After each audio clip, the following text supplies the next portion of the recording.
looks like I'm looking at ice cream. No!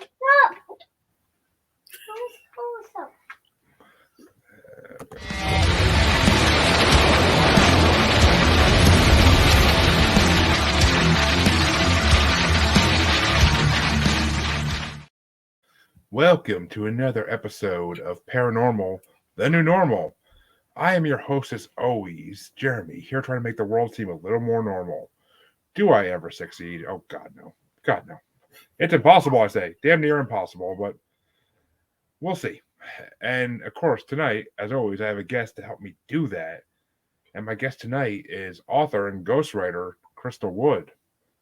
How you doing, Hi, Jeremy. Crystal? I'm doing good. How was your day so far? It's been a Monday, but that's all good. It's all good. It's all good. But yeah, it's been a decent day. Can't complain. I get to podcast. I love podcasting. So podcasting makes life fun and makes playing with the kids a lot easier. But so let me ask you this: what got you into the paranormal supernatural world? I grew up in Arizona. I spent a large chunk of my childhood living in a little desert town called Toltec, which you can see the Superstition Mountains from. And a lot of weird stuff happens out in the desert, especially, in some of those smaller, dustier towns. And so I think I've always just been kind of drawn to the things that you can't explain. And yeah, I think that's pretty much it. So did you have any experiences growing up in that area, or anything you actually saw or witnessed? Yeah, definitely. Aside from the, general strange noises and lights in the sky, there were quite a few interesting things that happened when I was younger. I saw something strange in Northern California as well when we lived out in the woods up there. So lots of interesting stuff. Now, when you say strange, of course you're piquing my curiosity, and I'm kind of wondering what it was. Okay. Well, honestly, I'm not 100% sure what it was. Looked like it looked like a naked white humanoid that crawled on the ground like a spider. And my friend saw it too, so I wasn't the only one. And we were shaken up and did not go into the woods for months after that. Well, it's funny because there actually is a name for that type of entity, and that they're typically known as rakes or pale crawlers. Well, the rake was originally a creepypasta, though, and this definitely predated the creepypasta where the rake was talked about. See, they're creepypasta, but people have captured video footage of them in real life as well, and pictures. Really? So they've probably been around. Someone probably saw one originally, and that's where the creepypasta got made from. That's a good point. So because my wife used to see them all the time in the backyard of her house she lived when we first started dating. Like, it's just one of those areas where that type of stuff's going to happen, and they're creepy. They're kind of like the Heartless from Kingdom Hearts. Like, they're kind of like just wandering around doing nothing, or not the Heartless. The nobodies. They're kind of like those. Yeah, I had the distinct feeling that it wasn't friendly. It came toward us, and I picked up my friend in one arm and backed through the doorway. It was like a surge of adrenaline. And I pulled the door shut and we were screaming. And by the time my dad and everyone heard us, they came running and yanked the door open. And we were in tears. We were crying and we were trying to say what we saw. It was gnarly. It sounds like something that I would want to avoid. And another reason to hate the woods, which I already do. So yay. But so, well, what books have you written? Because apparently there's more than one Crystal Wood author out there. Because I was Googling it and I got like so many different results. I didn't know what to. Oh, no. The only book that I've written that actually has my name on it is called Hearts of the Fallen, and it's a 30,000 word novella. It's just a little tiny thing. Most of the books that I have worked on up to this point don't have my name on them. Which is the way I figured it would be since you're a ghostwriter as well. But I thought sometimes they did put like ghost written by so and so on it, but no, at least that hasn't been my experience. Typically, I work with I work with people that want to market their stuff as being written by a specific author that isn't me. So when you're marketing a series of books, a lot of times you don't want your work to be associated with a specific person or writer that could be on the internet saying all kinds of things that you don't agree with. So I get the reason behind not wanting to give ghostwriters credit, because you may not, your beliefs or thoughts and feelings may not always align with the stuff that they're saying online. And so, yeah. Well, I mean, part of me is like, why don't they write their own damn book then? But yeah. I mean, I think there are some storytellers that don't have the skills to put their ideas down on paper, and that's kind of where I come in.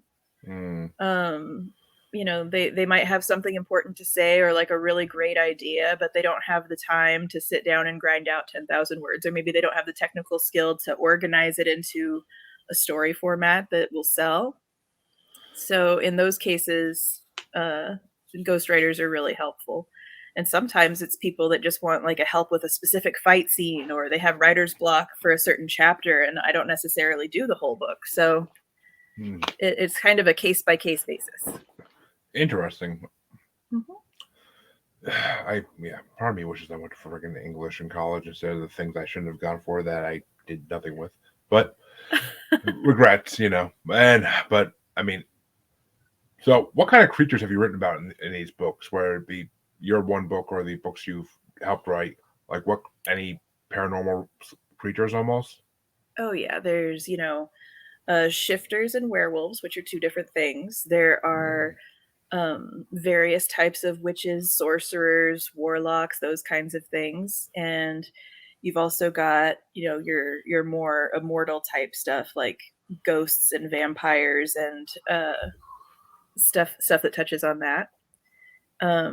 And I like to get into the less known creatures that are just now becoming a little bit more talked about online, like skinwalkers, wendigo, things that you don't necessarily see a lot of in books, which are pretty interesting. Uno momento.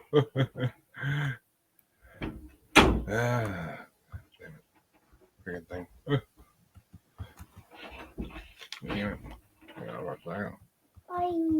Bye.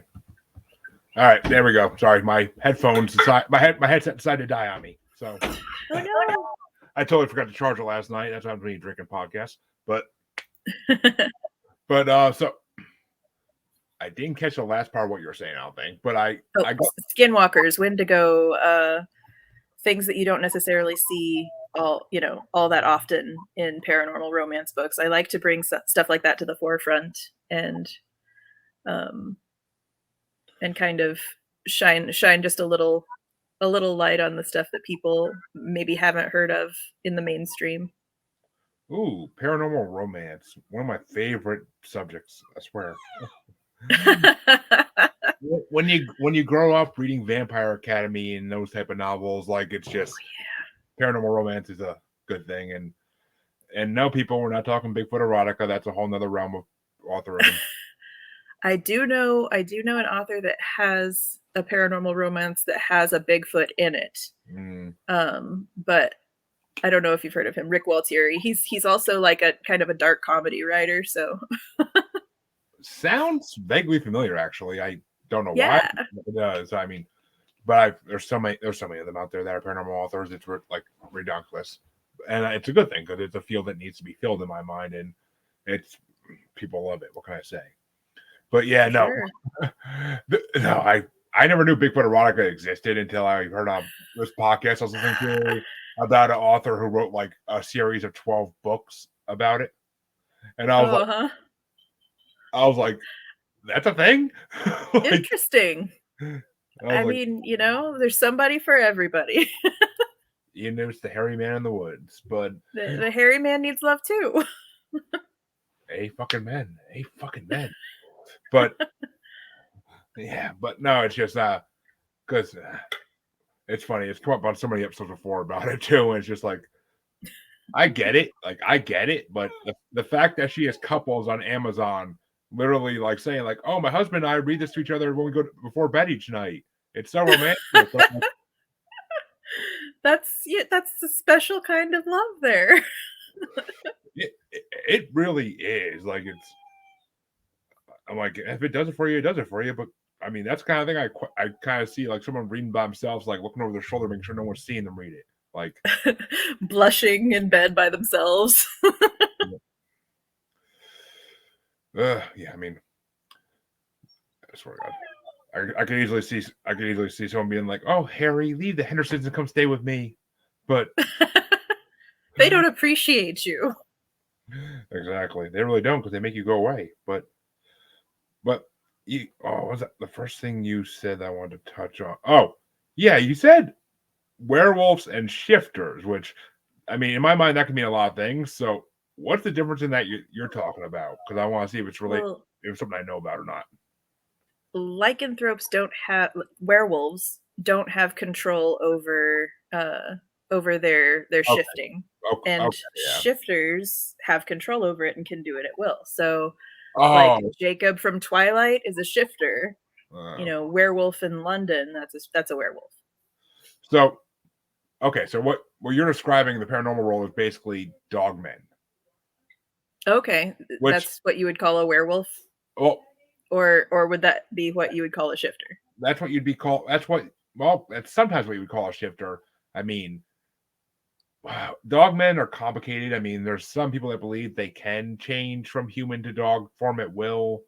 There's others that believe that they're just like Bigfoot. They're creatures that are just dogs that walk on 2 legs when they want to, and they've been around as long as Bigfoot. Like that's what some people believe. There's schools for both, really. Schools of thought for both, but I mean, the fact of the matter is simply, I mean, so there's songs even about like a guy, like guys playing with a dog and like it runs into a log in the woods and all of a sudden it comes out and it's standing up on 2 feet.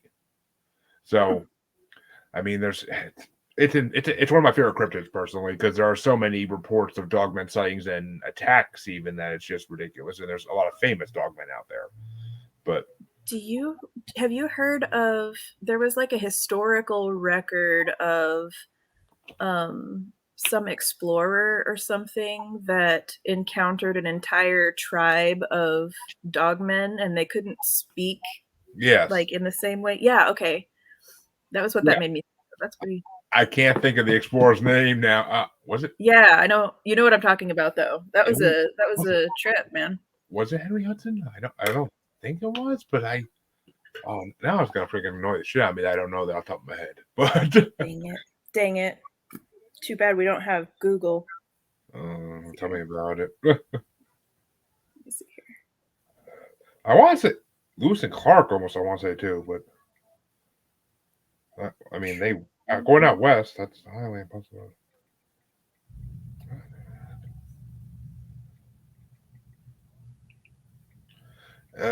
Marco Polo.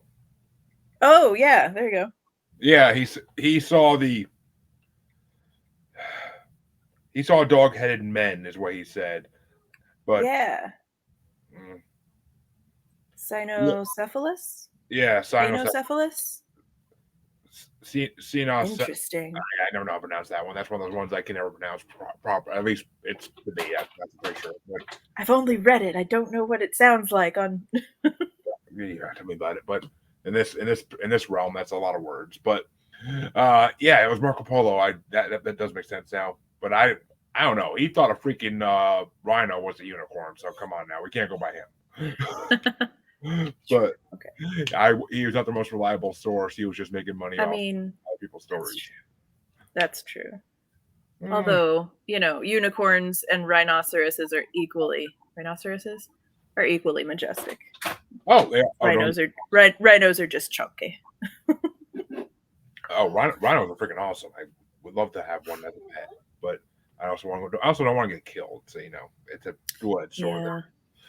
But yeah, and Feel like sharing a bed with one would be terrible. ask my wife, but but I mean, as far as werewolves go, I mean, for a long time I hated the word werewolf because it like people would say werewolf when they want to say dogmen, and it's just like I hate that fucking made up word they made for movies.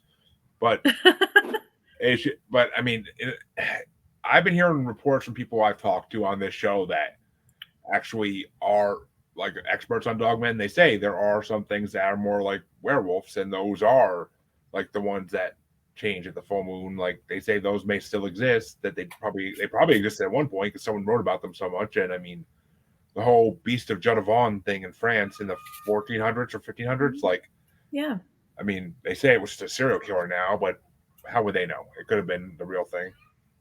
Mm-hmm. I don't know. I'm not sure, but. And what about that little girl that got sent away because there were I want to say it was like a livestock issue where sheep or something were getting attacked, and they put like a whole mob together to kill this werewolf, and she was the one that got wounded. Do you remember something about this? There was a little girl in the village that ended up having a wound on her hand in the same place that the dog got hit in its paw. I've heard of that, and I mean, it's one of those stories. I think though that like, there's a bunch of those for every like type of thing, like werewolf, like for anything that changes. I thought that it was kind of cool because they sent her away for like some kind of therapy, and then she came back, and it said that the attacks were less than they were before after that, but that they didn't disappear completely. So it kind of seems like she was still she still had something going on if it was her. Yeah, which I mean, I highly believe that werewolves could have existed back in the olden days, especially, but. And we already did that once tonight, Joanne. We don't want to keep doing it because then that makes us look like we don't know what we're talking about. But thank you for the suggestion. But I mean, werewolves could definitely have existed. It's possible. It's possible. I mean, but then again, if you look back to like the story of Gilgamesh, his best friend Enkidu, people often say that he was most likely a Bigfoot or Dogman because of the way they described him.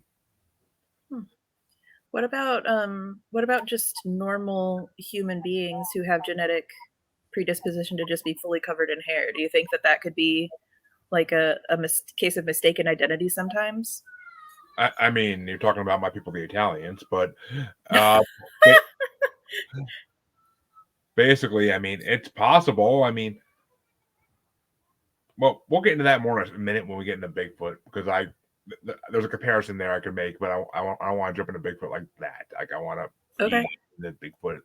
But Joanne actually said like she would like to know if gargoyles were a thing, and there are still reports to this day of gargoyles that have been seen moving or flying. Like it's a rare thing to hear, but there still are reports of it. Interesting.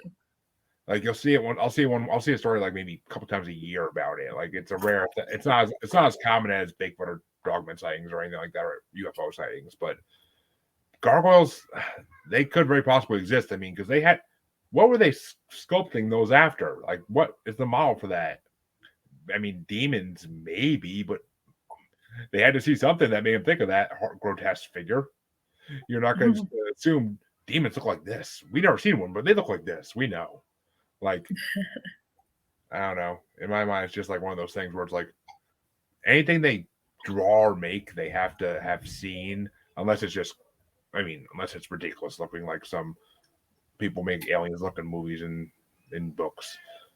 Yeah, like, the human imagination's a pretty incredible thing. Like, but I do agree. You want to like draw off of things that you've had experience with, something that's like significant to you, something that would have left an impression. Definitely would have inspired people to draw or sculpt things that they had seen. And I mean, especially when it's something like a gargoyle, which they have similar designs all throughout the world. It's not like all throughout Europe they're the same design. It's not like every single one is different looking completely. And I don't know. yes, I've seen some that are more like frog like, and I've seen some that are kind of like dragon like. But yeah, well, they are they're winged and they have claws and wormholes. My God, you just gave me two different wormholes. I could jump down right now, but and Joanne did say like a fisherman's story. Exactly. I mean, it changes every time you hear it. Exactly. But or like, did you ever see that picture of a medieval person drew of a lion, and that thing was nothing like what you would expect from a lion, but they were going based off of what someone told them a lion looked like. yeah, Interesting stuff. well, yeah, because you So can only picture something in your head so much you have to actually see something if you really want to like recreate it. right. So some of these things may look completely different than what, what we expect them to look like. Very true. Very true. I mean, it kind of goes like with the gray aliens. We had that image ingrained in our head from TV, cartoons, and movies so much that people assume they look like one thing, but there's been reports where people say they look like different colors, they look a little different shape, like they all the grays don't look like the stereotypical grays. They all like can look a little different or be different colored or hued. Like it's just it's weird how much perception messes with your head like when you watch things. Mm-hmm. For sure. Yeah, it's but okay, I got to down the one wormhole now because you said dragons, and I've actually had people on the show who have investigated dragon sightings in Okay. in Pennsylvania. Interesting. Yeah, in Pennsylvania around mines. Apparently, Pennsylvania mines have a lot of different like creatures that like to hang out near them or in them. Mm. But then again, I looked into it, and there are mines in Pennsylvania that go to the next state or next two states over if you go deep enough. So with the cave system, Lot of room for stuff to hide down there. exactly, and people used to go missing or die working in the mines all the time, and they just back then they just kind of wiped it off like, oh, he's working in the mines, and like he either got crushed by a rock or something. It's too deep to go look for him. Like, Oh, jeez. well, back then, if he died, he died. Like, it wasn't a big news story every time someone died working a dangerous job because that was just life. Yeah. Not sure what you mean by that, Joanne. Do you mean were they mining for lime? I believe so. I mean, it's Pennsylvania, but I'm not positive. But I mean, yeah, in Pennsylvania, the dragon thing kind of threw me because I'm like, dragons, and in the United States, I would expect it to be more like an Asian thing or European thing, maybe even. But like, dragons in America, like I couldn't picture that. I don't know. There was for a while when I was younger, there were people saying that they saw something, and the way they described it sounded a lot like a pterodactyl. And that was down in Arizona when I was a kid. And this was like going around amongst people, not stuff that I was hearing. There was no internet. There was no, Yeah. uh, nothing like that when I was a kid. It was just people talking about, did you see that thing that's been flying around? Like, Well, people were. actually, oh yeah, you grew up in the desert in the Southwest, if I'm not mistaken, like you just said earlier, Yeah. and that is prime Thunderbird country, and Indeed. that's been a huge. That's what a lot of people believe, and what I've always personally believed is that Thunderbirds are really pterodactyls or pterosaurs, whatever you want to call them, and they live in the caves out there, and they come out for food, and they survived extinction somehow. I mean, my idea has always been Hollow Earth makes sense, and with all the cave systems we have, maybe there's ways for things to survive when they shouldn't have, and by hiding in caves and surviving the end of the world eras, like a lot of dinosaurs died in. So I mean, well, most of the mass extinction events had something that survived on. Otherwise, none of us would be here. So, I mean, it's hard to say. but most of the things that we know to survive lived in the ocean, and that's supposedly how we came about. Though there's questioning that theory too. But I mean, don't even get me started on my theory that we are from another planet and we were put here to thrive. I mean, we could go that way if you want to. Yeah, I mean, I don't know if my theory goes multiple ways, but basically, like we were put here either because we were escaping a dying planet because we kill everything already, but we were a lot less intelligent back then, apparently. Well, supposedly. But the other thing is, what if we were a prisoner species that another alien race moved down here because we were just not getting along with them or something like that? Like, what if they just put us here and they said, "This is your planet now. Have fun. Like, go make more of you and destroy another planet." Like, I don't know. It's just it kind of makes sense though, because I mean, I was a big evolution believer for most of my young life and most of college years and afterwards and everything, because science, like, you could prove it. Like, you could prove Right. it's a theory, but you can kind of prove it could be true.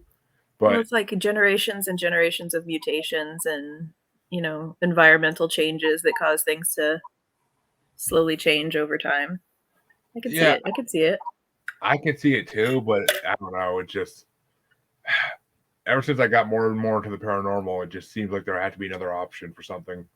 I mean, I might even say there could be a entity out there that be extraterrestrial or something else that did create us. Maybe I could see that, but for the longest time, I would deny that I ever would think that for a second.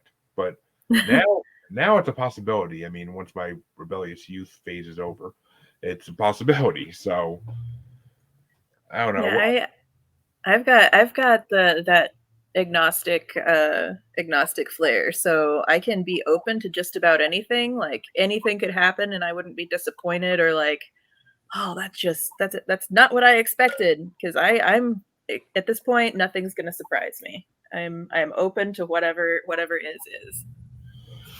Yeah, I mean, My thoughts and feelings and perceptions and everything kind of evolve as I get more information, and I'm just open to figuring out how things turn out.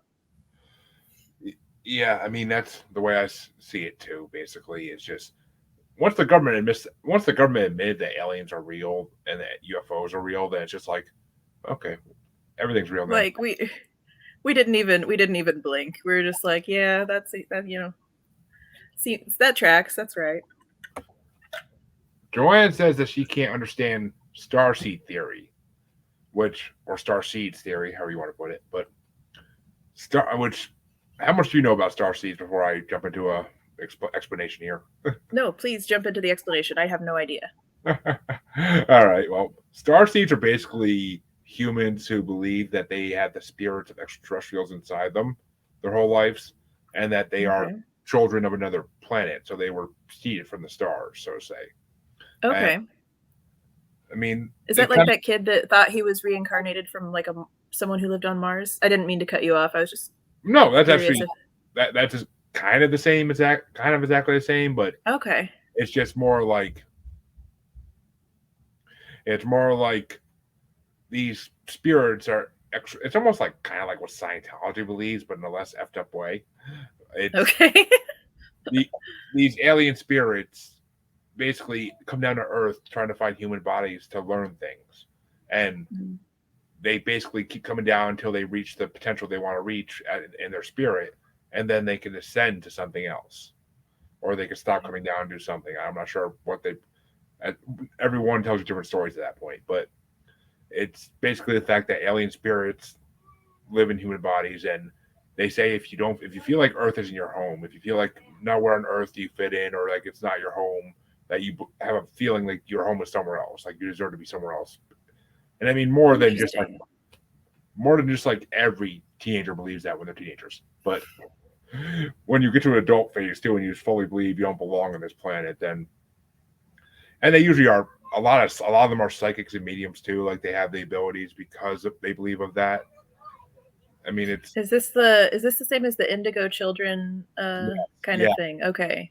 yes. All right. All right. Indigo children are part of the starseed thing as well, and like one of the alien races that most of them say they believe they're from is the Palladians. Okay, I haven't heard that one.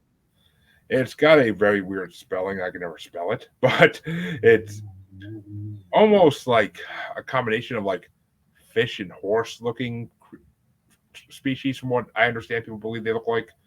Like they look like what a lot of people believe they're the ones who had Atlantis on Earth, and that Atlantis getting destroyed was them in some kind of battle or war with another alien species, and they left after that, or they all got destroyed on Earth. But I don't know. It's just I mean, it seems like a Star Wars freaking story when I say it out loud, but it just I've had a couple Starseeds on the show, and they all believe it. And I've had Starseed therapy people as well who teach people how to unlock whether they're Starseeds or not, and if they do, have to teach them how to unlock their abilities. Is that like hypnotherapy, like past life regression type stuff? They can be one and the same. Okay. On some of them, they all have different ways and methods of doing things. I mean, I don't want to disparage any of my previous guests by saying that what they do is not real or anything, but they all have different ways of doing things, and I don't know enough about it to really be a judge of anything they do. So personally, I can believe it. I can believe it though, because I believe in reincarnation and extraterrestrials. So the two kind of coming together, man, why not? Yeah. Is there anything really that's not possible after the last few years that we've had? Come on now. Even before, is anything that ridiculous? Even before that, honestly, I can believe that. I mean, because Scientology believes it to some degree. I mean, they believe that it was all aliens that were killed by being dropped in a volcano on Earth, but that's the craziness of Scientology and L. Ron Hubbard. Right. But I don't know. Every time I think of Scientology, I think of the South Park episode. But right, me too. And that and Leah Remini. Plus, just religion in general tends to scare me. I stay away. I stay away from the Kool-Aid. Well, I mean, yeah. I mean, I've always pondered joining a cult eventually, but just to have the experience. But there you go. That's your prerogative if that's your cup of tea. I mean, I may have to run it, but you know, the kid in the jet. I'm thinking you're talking about reincarnation, Joanne, and you're talking about the young boy who remembered being a World War II fighter pilot, even though he was 3 years old, or World War I fighter pilot. I forget what decade it was in, but yeah, there are tons of kids who have similar things that they talk about. That's just insane. Reincarnation. The detail that they go into. I mean, that's why it's so hard not to believe in Scientology. The kid in the jet in Scientology. I don't know that one. The kid in the jet. I don't know that one. But I mean, yeah. But reincarnation, there are so many stories of kids with reincarnation that it's hard for me not to believe it. Because if all these kids, whether it's, sorry, go ahead. I'll say I've had a lot of caffeine today. It's all good. But I mean, if some of these kids just have the stories they have are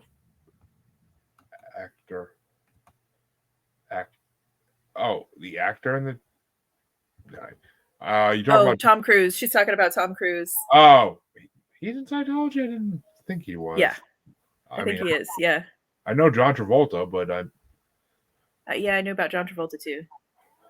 But I don't know. Reincarnation definitely seems like it could be a real thing to me. It just does. Like, there's too many people that remember things about their past life. So the question is it really a transference of an entire soul, or is it memories being passed through a network of collective consciousness?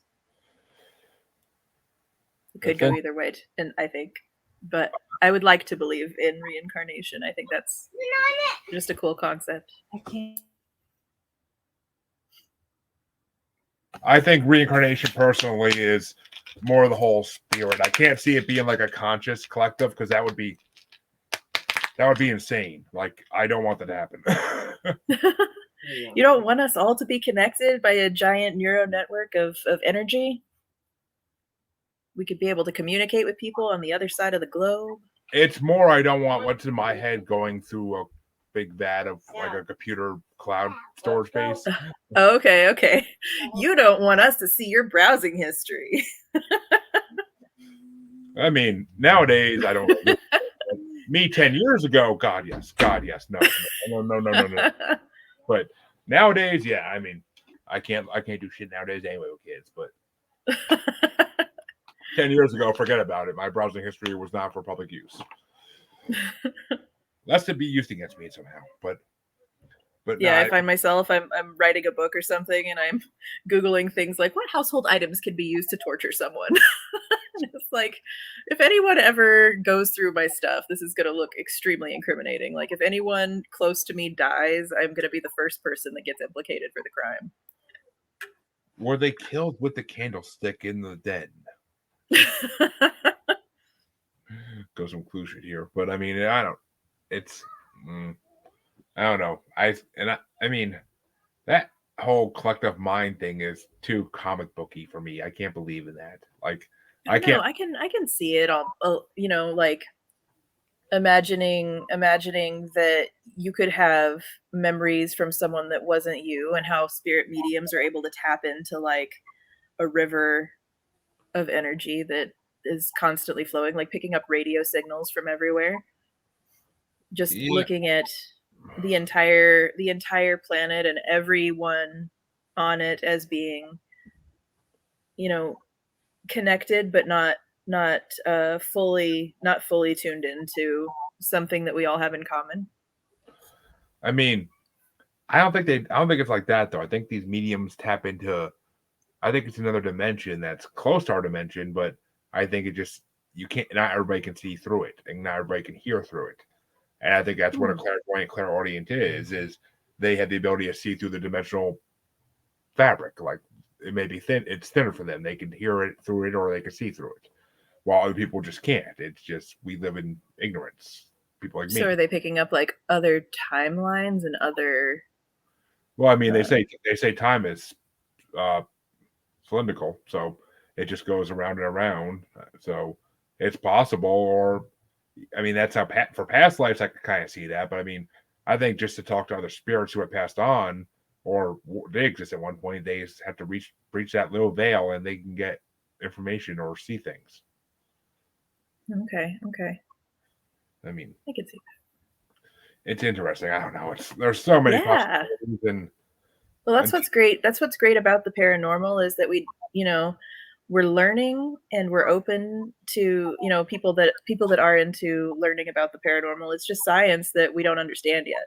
So literally definition of it, yes, it's something that we can't explain yet. It is the layman's definition, but I don't.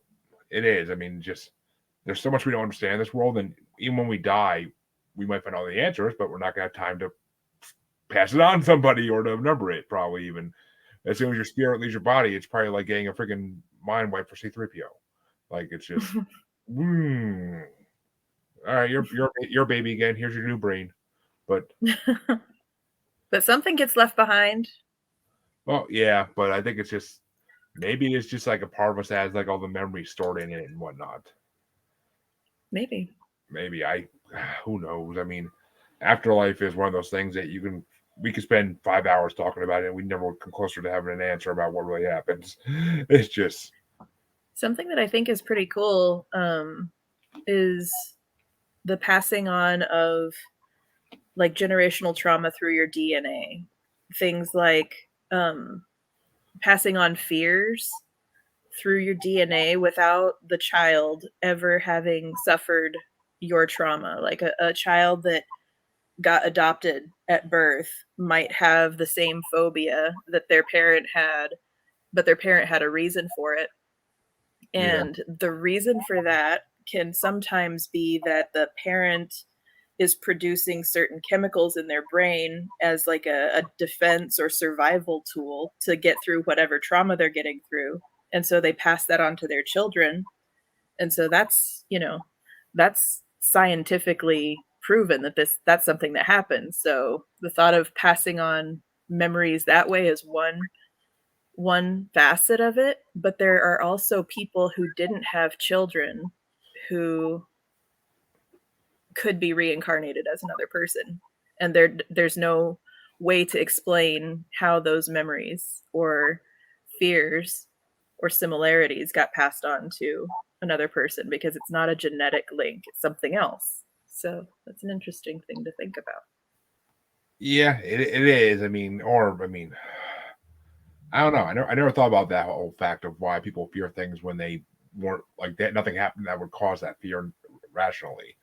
But I don't know. I mean, I can't say I've ever known anyone who had that, who had like a fear of something that they didn't know why. Usually there's a story behind it always, Mm-hmm.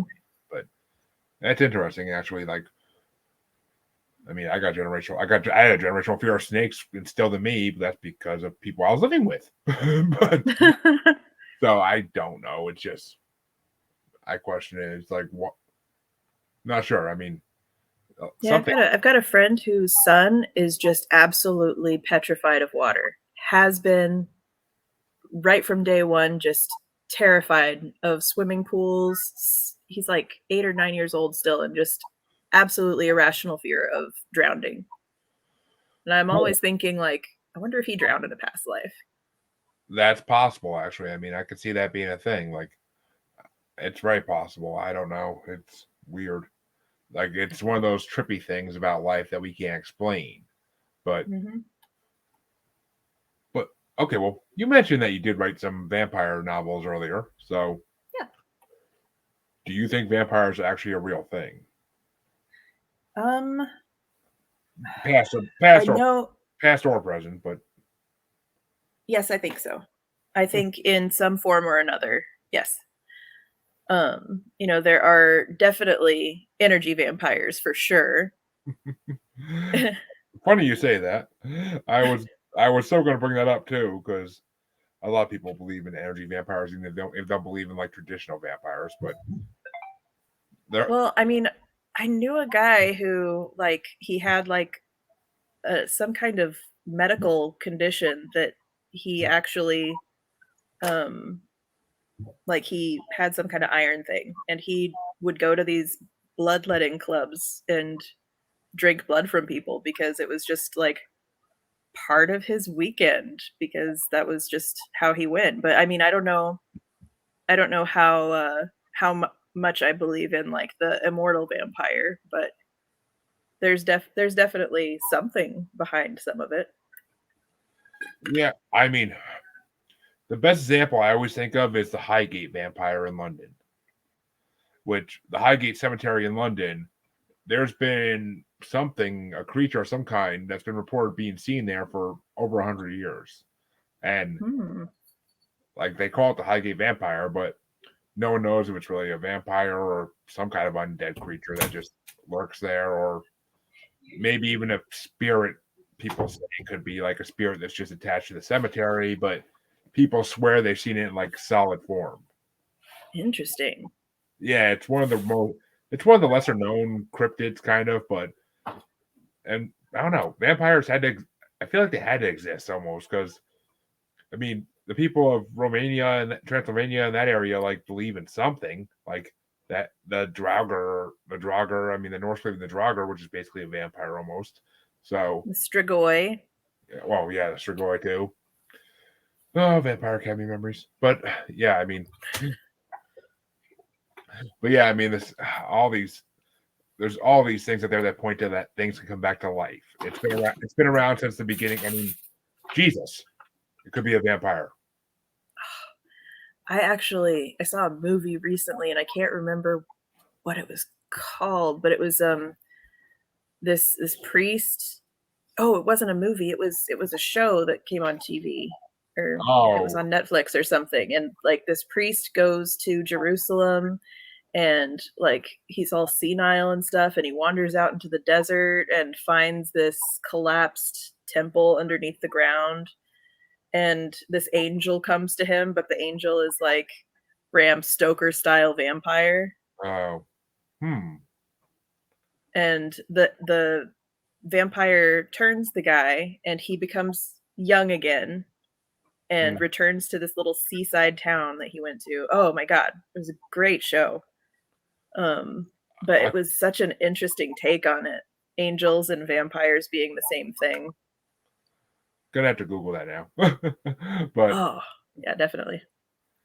it sounds interesting. Really, really does. I mean, I don't know. People have hypothesized for a long time, like, what if Jesus Christ was a vampire? I And mean, all the like correlations between the blood is the life and all that stuff. Yeah, I've exactly. heard. I mean, I think the silver. I never watched it either, but I think they did. I never watched the show, but I think they kind of like teased at it on True Blood too, if I'm not mistaken. Oh, I don't know. I didn't get to finish True Blood.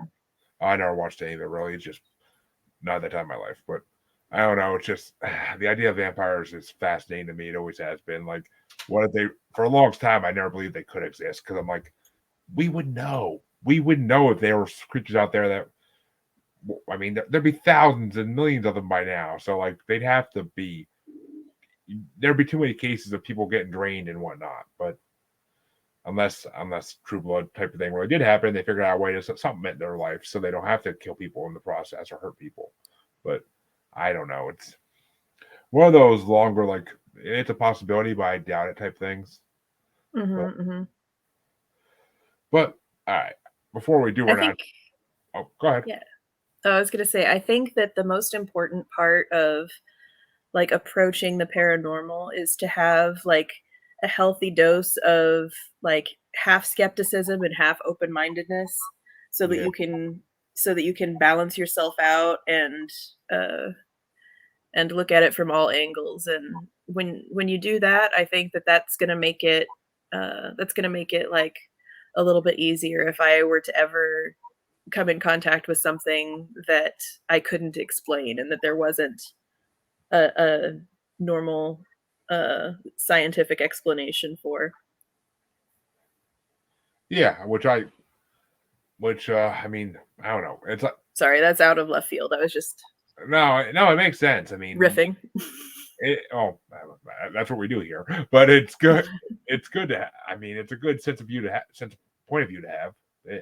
Because I mean, if you're going to meet something that's unexplainable, you want to have some kind of basis where you can like be like, all right, this is the number one possibility because I know all these things may exist as well. Like, I don't know. I mean, because the amount of people that see Bigfoot, I was gonna say we could talk about the big guy a little before we just start wrapping up in a little bit, but I mean, because you've written a story about Bigfoot, you said? No, I haven't. Oh, I knew an author that featured Bigfoot in one of his books. I mean, there's a lot of Bigfoot stories out there, erotica or not. There's a lot of Bigfoot stories out there all together. Like if you search it on Amazon, it's a huge list of books. But do you feel like it's a spiritual creature, or do you think that it's a corporeal being? Oh, I definitely think it's flesh and bone.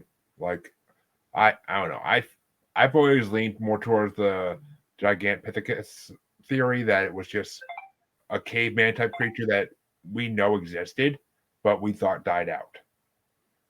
But I mean, if humans are killing you, humans go that way, you go this way. Like that's what a semi-intelligent creature would do.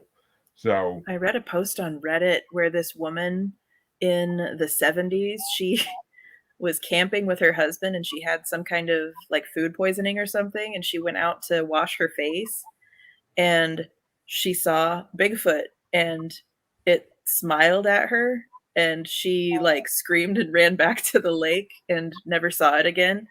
And I was always intrigued by that because this was a person that didn't typically believe in the paranormal. Those are always my favorite, is when it's always somebody that's like a cold stone skeptic that's like, okay, I don't believe in the paranormal, but this one time. Yeah. I mean, the most crazy Bigfoot story I've ever heard, and I refer to this one all the time in this show. It's from a podcast called Monsters Among Us, where people call in like their personal stories with seeing paranormal things. And this guy, Mac, he lives down south somewhere. I think Bama, but I'm not sure. And he's a hunter. He was out in the woods in his deer blind, and something startled him, and he fell out of his deer blind, which he was laying on the ground, basically a broken back. He would later find out. And like he was in excruciating pain, but he's so far out and there's no cell service, so no one's going to find him for a while. And all of a sudden, he feels himself getting picked up, and he says it was a female Bigfoot who picked him up and forced him to drink her breast milk. Oh my gosh! And the whole time you can't make this shit up. Exactly, and the whole time he could hear like something else in the background, like talking back and forth with the one holding him, like probably saying, "We have to go. Put that thing down. We have to go. You can't bring it with us." But I mean, eventually he was found by his family after both Bigfoots took off, and when it was getting dark, he was found by his family, and he went to a hospital, and yeah, he broke his back, but he also healed faster than doctors ever thought was possible. Wow, that's interesting. I have not heard that one. That is cool. Monsters Among Us podcast. It is a very interesting show, and I actually had the host of it on here back 7-8 months ago now. But it's amazing show. It's like 14 or like 20, 21 seasons in now. It's a ridiculous amount of seasons in, but I'm behind on it like crazy. But it's a good show. I love it, and I mean, I don't know. It's just a crazy story like that I could believe though, because and you can hear the people's voices on the show. That's the great thing, is you could hear their voices and you could tell they're being serious. You could tell whether you think or not they're lying, because everybody has different radar for that. But I personally didn't think he sounded like he was lying, and he even called it in the story like 3 or 4 times because he kept having bad reception, and it never changed. The story never changed, and he didn't seem like the kind of guy to make something up. Like, he was a very Southern sounding, like a good old Southern guy type sound, you know? Not to mention, I don't think that somebody would be making that up and then just broadcasting it all over the place for no reason. I mean, like something extraordinary must have happened for you to be willing to talk so openly about something like that. I mean, unless it really was just like a huge joke. But I mean, even that, like, why would you go through the effort of calling it in like 4 times? Like, it just doesn't make sense. And like, what are you going to accomplish by telling the joke like that? Like, what are you going to accomplish? Like, there's already plenty of people out there that try to make fun of the fact that people believe in Bigfoot to begin with. Mm-hmm. Trust me, I'm a moderator in a couple Bigfoot groups on Facebook, and I have to like remove people's comments all the time when they get reported because they're being like just dicks about it. Oh, like you say all you want, you don't believe. Just don't be a dick about what other people believe in. What? How does it serve you to come into another person's community and just say a bunch of nasty stuff when it's not something that you're interested in? Like, makes no sense. I know. I don't understand people. But yet, if I went to a freaking religious group and tried hate on religion, I probably would get banned like faster than hell. Right. It's like if you're an atheist, don't walk into a church and start trying to tell people that their God doesn't exist. It's just rude. They're not hurting anyone in there. Well, hopefully. Did that in college a little bit, but yeah, I mean, but no, rebellion years. But no, I mean, that's just, I don't know. That's just the way it goes. But we are getting near the end here. But first, I got to ask one last question, and that is, do you believe in aliens? Yes. Interesting. It'd be very sad if it turns out that there are not any aliens. If we're the only ones in this vast black universe, that would be just really sad. It would be. It'd be safer, but it'd be sad too, I think. Because I mean, all these things are out there that I mean, they're probably not too fond of us if they're out there, I imagine. Probably depends. We're probably like the shitty little stepkid that they are conflicted about having left here. Yeah, probably, but or if we were their prisoners and they're here checking up on us every once in a while, like wardens, then I mean, we're probably just a burden on them, and they probably be like, all right, let them all die, please. Like, then we don't have to worry about this planet anymore. We can just go back home. Are we a science experiment? It's hard to say. So, before we wrap up here, though, let's talk about this project you're part of, Black Ballad. Ah, yes. I don't know if you play D&D, but there is. Can't say I have. Everybody always said, like, why don't you? You seem like you'd be perfect for it. You would probably have fun with it. It's a great escapism, and the limits are only your own imagination.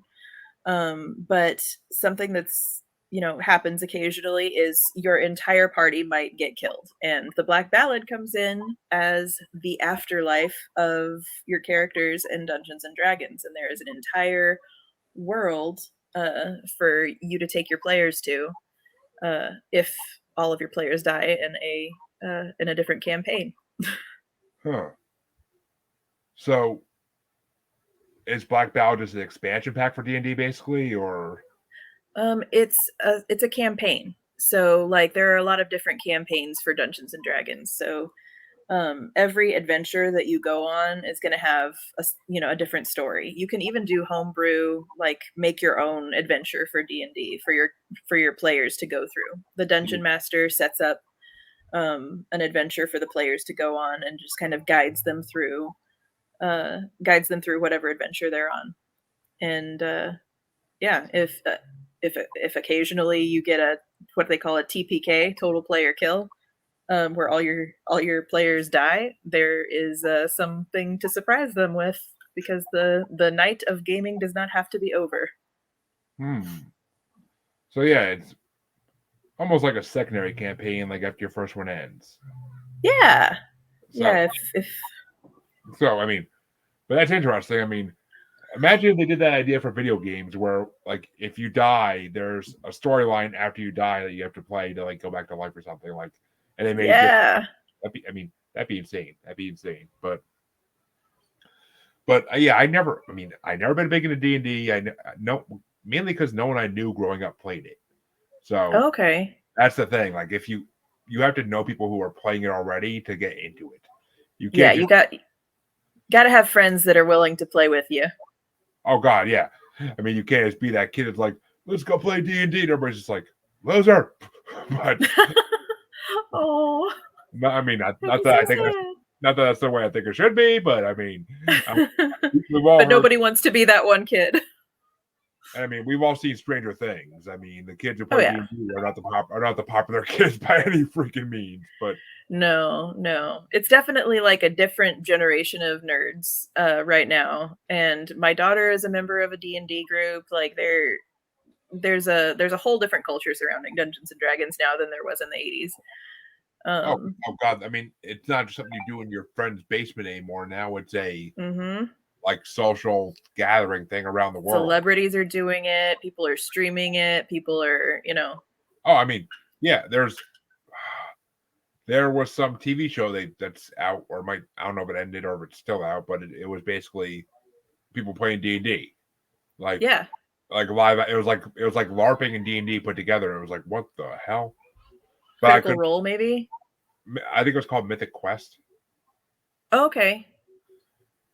I think I couldn't watch it because I didn't have the app it's on. I'm not gonna pay for a whole nother app just to watch that. But gotcha. Yeah, that's understandable.